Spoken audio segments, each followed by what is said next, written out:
Então, eu sou Isabela, né? Eu sou líder de marketing na Módulo e, na verdade, até assim, o tema dessa live, né, é o legítimo interesse, mas eu procurei, enfim, pegar um recorte assim até um pouco mais amplo, pensando nos processos, né, nas áreas, nos processos, nos fluxos dentro do marketing, é, que contextualizam, né, o legítimo interesse em relação à gestão de leads. Então, até já começa assim, realmente fazendo uma contextualização. No meu caso específico, né, dentro da moda, eu tenho três papéis.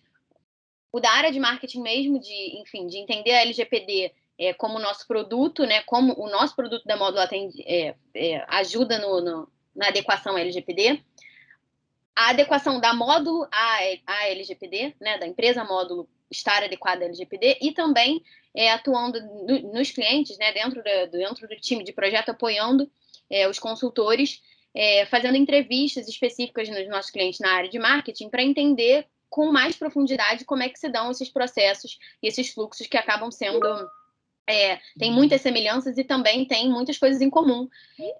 Então a gente faz esse momento para ter um olhar mais específico sobre esses processos.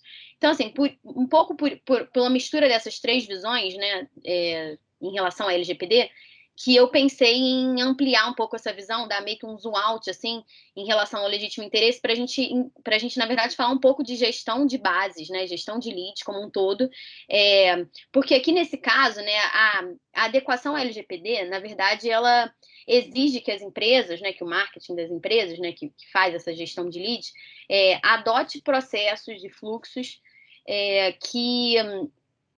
que, na verdade, garantam a proteção de dados, né, porque essa é a exigência da lei, mas que isso não deve ser visto como uma espécie de ameaça, ou, enfim, um obstáculo, ou alguma coisa que vá prejudicar as estratégias de marketing hoje, né, que já são aplicadas. Na verdade, essas estratégias precisam, de fato, ser revistas, mas é na busca de hipóteses que justifiquem o tratamento de dados, né? Então, inclusive, assim, a tendência é que, com a adequação à LGPD, a área de marketing performe muito melhor, tenha taxas muito melhores, porque a base que vai ser tratada ali, né, a base que, de fato, possui uma base legal, né, uma hipótese de tratamento, ela é uma base mais qualificada, então tem maior chance de conversão, a performance tende a ser melhor, as taxas tendem a subir conforme a empresa faça essa adequação. Né? Mas, claro, é um processo, enfim, que tem aí um certo trabalho. E aí, inclusive, por isso, a recomendação é que, se possível, né, optar sempre por ferramentas automatizadas que facilitem esses processos, né, que tenham controles e que tenham realmente recursos automatizados para implementar esses controles, né, e fazer essa gestão de forma mais transparente, que é um dos princípios da LGPD, e também de forma integrada, porque a integração dos sistemas aliás, a falta de integração de sistemas às vezes pressupõe fluxos manuais. Acho que, Fernando, seu microfone está aberto. Desculpa, os fluxos manuais eles têm maior chance de, enfim, de algum problema ali, algum vazamento, alguma invasão, algum tratamento indevido. Então, ter os sistemas integrados, né, e ter ferramentas automatizadas facilitam muito, né? São grandes facilitadores desse processo de adequação. Inclusive porque, no caso da LGPD, não basta estar adequado, você tem que ter recursos, né? Tem que ter meios de comprovar essa adequação, né? Numa possível auditoria né, do órgão regulador, ou enfim, ou para gerar um relatório de impacto, etc. Bom, então vamos lá. Então, na verdade, eu até, assim, vamos começar do começo, falando um pouco de entrada de leads na base, né? Eu gostaria da gente olhar um pouco aqui para essa estratégia de inbound marketing. Lembrando que nesse caso, né, assim, eu necessariamente preciso fazer um recorte aqui, porque a gente tem um tempo limitado. Então, a gente não está falando aqui de estratégias de outbound, de cruzar informações online com offline, nem de compra de listas, de mailing, que aí já é um caso, inclusive, super delicado, porque você tem que ter... porque a pessoa que compra uma lista também tem responsabilidade, não só o fornecedor em relação à LGPD, então também é responsabilidade de quem compra ter a evidência de que aquelas pessoas que compõem aquela lista deram o consentimento explícito de que aquele dado seria transferido para terceiros, etc, etc. Enfim, todo esse outro universo a gente existe, né? Só para falar aqui que existe e que cada empresa, enfim, tem fluxos muito específicos de marketing. E por isso é importante ter realmente um olhar muito cuidadoso e um mapeamento de todos os canais de entrada. Mas aqui agora, assim, a gente vai olhar para esse específico, que é o canal de inbound marketing, que é um muito comum hoje em dia, né? Enfim, ainda mais com a pandemia e com toda a aceleração da transformação digital, né? Enfim, as empresas hoje recorrem a essa estratégia de forma bem ampla no mercado, né? Então, por isso a escolha em falar especificamente de inbound. E aí, então, a gente está falando dos formulários, né, de cadastro, quando existe uma troca ali, né? O titular fornece alguns dados cadastrais em troca de alguma coisa, né? De fazer parte de uma mailing de newsletter, ou receber um e-book, ou um PPT, ou enfim, em troca de alguma coisa ali que ela já manifestou interesse. Bom, nesse caso, deixa eu só. Tá. Nesse caso, o dado foi fornecido pelo próprio titular, né? Isso daí já é uma evidência e é importante registrar isso. Então, ter o registro de entrada do lead na sua base é um ponto a seu favor, né? Nesse caso, inclusive, porque foi uma ação voluntária do titular que forneceu os dados ali. E nessa relação, houve ali algum combinado, e aí, por parte da empresa, agora falando, o que a LGPD determina é que seja que tem o princípio lá de finalidade de transparência, né? Aquele dado que foi fornecido com determinada finalidade, ela precisa ser cumprida, digamos assim, né? Então, a utilização daquele dado não pode ser feita, não pode ter outra utilidade que não tenha conhecimento desse titular.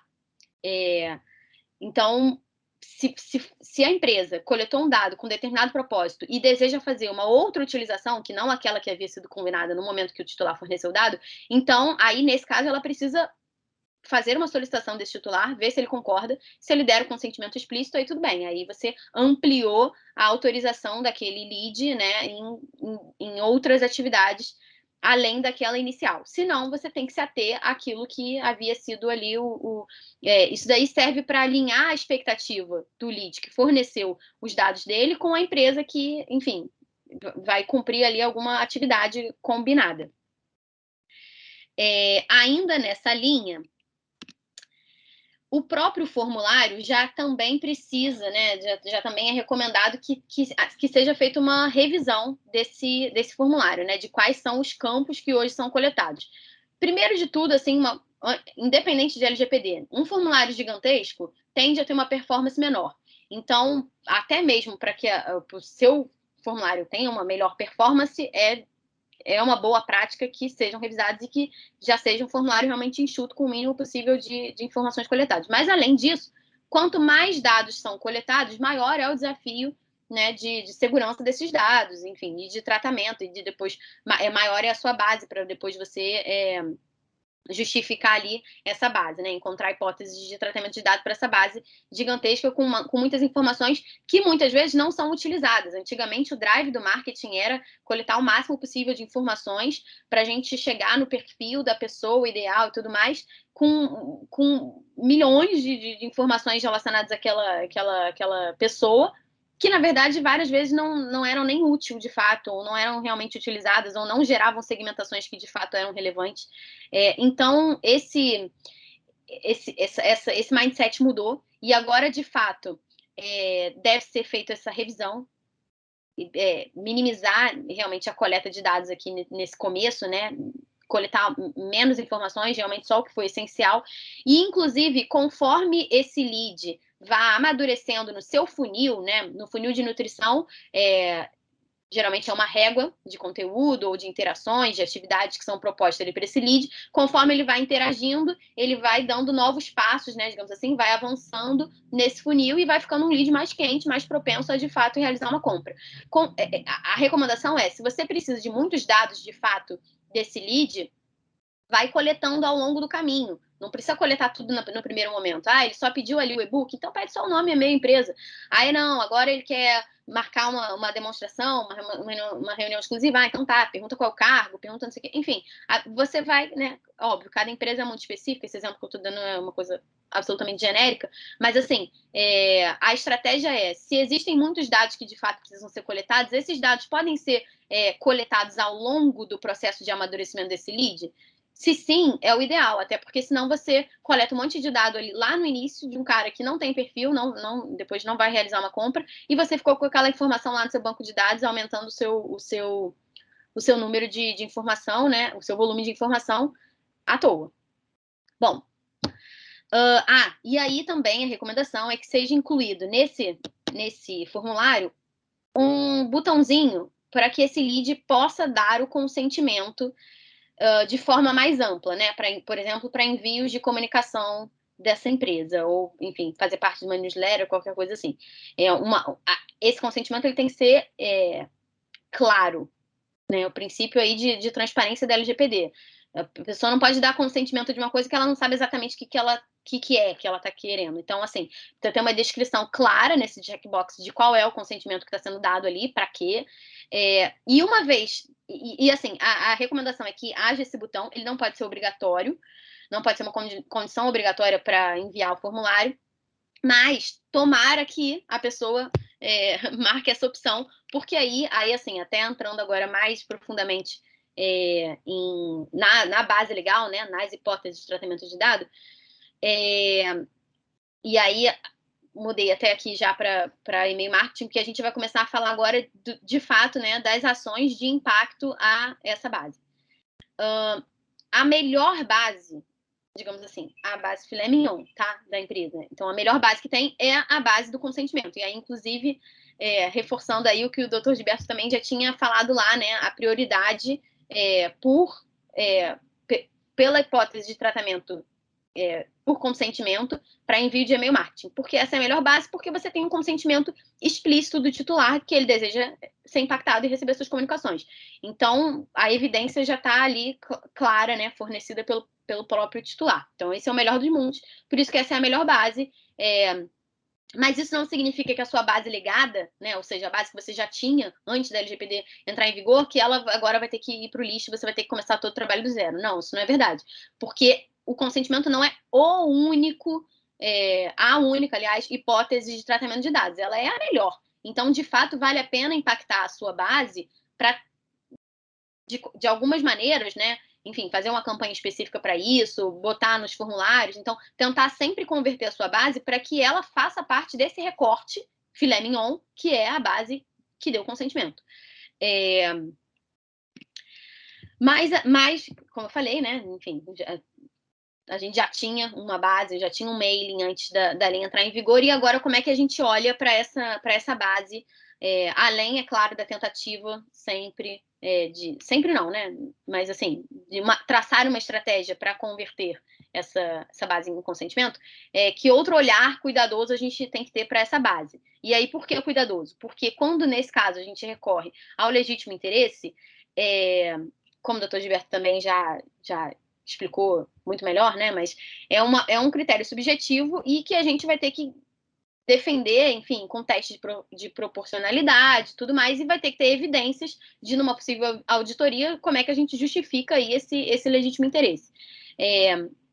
A melhor forma, assim, em termos de marketing, para estar resguardado nesse sentido, é ter o registro das interações, né? Então, realmente optar por uma ferramenta que tenha não só o registro genérico na performance dos disparos de e-mail, né? Enfim, taxas, números, mas ter especificamente ali dentro daquela base que recebeu, um a um, qual foi a interação daquele lead com aquela comunicação enviada. Porque aí você começa a ter uma segmentação de uma base que interage mais com seus materiais, que demonstra interesse, e aí você pode, né, enfim, atribuir aí a base legal dessa base o legítimo interesse, porque de fato você consegue ter evidências ali de que aquela pessoa clica no meu material, baixa o meu e-book, entra na minha live, etc, etc. Então, o titular fornece evidências nessa interação com você de que existe, de fato, um legítimo interesse. E aí, só reforço ali, né, que eu já tinha falado isso, acho que ali lá no Inbound Marketing, de ter também o registro de entrada dessa base, né? Isso daí também já é uma mão na roda, assim, de você evidenciar como esse lead entrou na sua base, que não, enfim, que não veio de uma lista comprada ou de qualquer fonte que não seja legal. Lembrando, tá? O mailing comprado, existe a possibilidade dele ser legal, tá? Se você comprou de um fornecedor que consegue evidenciar ali explicitamente o consentimento. Mas, enfim. Então, guardar esse registro de entrada também é um caminho que já vai dando mais respaldo numa evidência, né? Numa possível auditoria de ter que evidenciar o legítimo interesse.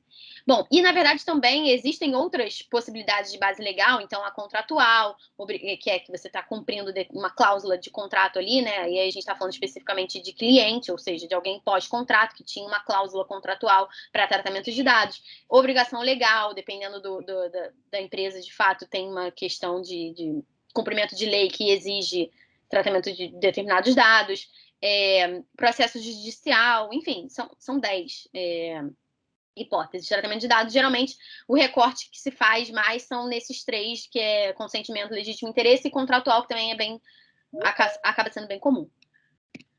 Bom,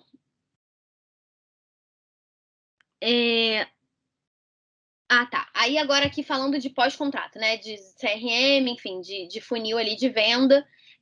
As ferramentas de CRM também precisam ser revisadas, né? Nessa mesma linha, assim, não enxergando a LGPD como uma ameaça, mas como uma oportunidade de arrumar a casa e de realmente fazer ali a minimização dos dados. Então, basicamente, o que tem que ser feito é organização de quais são os dados que estão dentro desse CRM, né, dentro desse sistema, dentro dessa base de dados, um estudo de quais informações de fato são relevantes e precisam ser permanecidas, né, e se elas estão sendo armazenadas corretamente. Inclusive, é importante aí, numa caso, né, sejam ferramentas distintas, por exemplo, de disparo de e-mail e de CRM, é importante, se possível, desenvolver uma integração entre essas ferramentas para que uma consiga puxar da outra a informação de proteção de dados, né? Qual é a classificação desse lead, qual é a base legal dela, qual é a hipótese de tratamento para esse cara estar ali. Porque, como eu falei, às vezes, se for legítimo interesse e você vai justificar pela interação, né, pelo histórico de interação com você, é interessante que essas ferramentas se falem, né? Então, cuidar fazer uma organização, cuidar do armazenamento e de que informações de fato devem ser mantidas, e caso tenham, e sempre tem, né, informações que não são mais válidas, enfim, que perderam ali a validade, ou, enfim, ou realmente não são necessárias, cuidar, né, do descarte, da eliminação dessas informações, para não ficar ali poluindo esse banco de dados. Em relação ao e-mail marketing, acabou que ficou trocado aqui, esse slide tinha que ter ficado antes. Mas ainda falando desse fluxo de e-mail marketing, uma exigência da lei é que seja feito a possibilidade de descadastro, né? Que a organização, ao impactar a base, que esteja visível para esse lead que está sendo impactado, que ele tenha a possibilidade de se descadastrar, né? De dar o opt-out. E aí, nesse caso, é importante a organização não só, de fato, disponibilizar essa possibilidade, como também fazer uma gestão, né? Que essa sinalização seja cumprida. A empresa precisa garantir, inclusive, eu acho que o doutor Gilberto, né, falou agora há pouco de caso exatamente disso, de ter solicitado exclusão, né? Caso de penalidade, de ter solicitado exclusão e não ter sido cumprido, então a organização precisa ter um controle ali de tag ou de exclusão automática, o que seja, né? Vai depender da ferramenta que está sendo utilizada ali pela equipe, mas garantir que num próximo disparo, essa pessoa que solicitou exclusão, que ela de fato não seja mais impactada, né? Bom, e aí só lembrando, assim, só algumas outras possibilidades de entrada, né? Pensando em redes sociais. É muito comum também coleta de dados em redes sociais, onde um processo, por exemplo, de atendimento, ou até de prospecção mesmo, começa numa rede social e aí depois esse dado ele é ele vai para outro sistema para continuar ou aquele atendimento, ou aquela prospecção, etc. E aí, nesse caso, a recomendação é, se existe um formulário de entrada, um canal oficial, né, de atendimento, ou um formulário de prospecção, etc., a recomendação é que na rede social a pessoa seja direcionada para esse formulário, para esse link, para esse canal oficial de entrada, que é o que vai diretamente para o seu sistema, porque aí vai ficar registrado lá no seu sistema a entrada com o dado fornecido pelo próprio titular. Isso é melhor do que por exemplo, uma equipe mesmo de atendimento ou então um chatbot que faz. Chatbot é até mais fácil, porque se for integrado, aí vai estar ali, que foi o sistema integrado que estava conversando com uma pessoa no chat e essa pessoa fornecendo os dados e esses dados alimentando o sistema. Aí até fica mais fácil. Mas se for uma pessoa mesmo que faça essa inclusão, vai ficar, enfim, acaba sendo mais, de novo, né? Todo processo que não é automatizado, não é integrado, ele tem mais brecha. Então, não é a melhor opção. E falando de mensageiro instantâneo, que até também o Dr. Gilberto falou ali do caso, né? A recomendação primeira é que seja utilizado um WhatsApp Business, mas mesmo assim o caso que o Dr. Gilberto trouxe era de WhatsApp Business que caiu lá no órgão regulamentador, solicitando o DPIR lá para especificar como é que era feito aí, como é que justificava essa base. Bom, o WhatsApp, ele é um canal muito pessoal. Então, para mensagens frias, nesse canal específico, primeiro que você tem uma propensão bem grande de ter uma taxa alta de exclusão, né, da pessoa solicitar o descadastro, porque ela tende a se sentir invadida justamente por ser um canal pessoal. Então, na verdade, se de fato a estratégia for muito essencial usar a utilização desse canal pelo motivo X, Y, Z, porque isso é muito específico, e aí cabe um olhar cuidadoso e específico, caso a caso, mas se de fato for esse o caminho, então essa pessoa precisa, no momento que a organização, né, entra em contato com esse lead, ele precisa estar o mais contextualizado possível. Então, ele precisa entender da onde você tem o meu contato. Então, fulano, você estou entrando em contato porque você se inscreveu na live, tal, tal, tal. Enfim, dizer da onde você tem o contato dessa pessoa, deixar claro que ela tem a possibilidade de se descadastrar, caso você não tenha interesse em tal coisa, é só mandar uma mensagem com a palavra não quero receber e você será automaticamente tirado da nossa lista. E por fim, deixar claro ali qual é a finalidade desse contato, né? Mas eu estou entrando em contato para oferecer tal e tal oferta, não sei o que, não sei o que lá. Então, deixar a pessoa o mais contextualizada possível, isso daí aumenta um pouco a probabilidade de ter um retorno positivo, mas, no geral, é um canal, por ser pessoal, que tende a ter taxas altas de descadastro e de, enfim, se caracterizar como uma comunicação excessiva ou invasiva. Bom, era isso. Aí depois, se tiverem dúvidas, estamos disponíveis aí, podem mandar no chat. E é isso.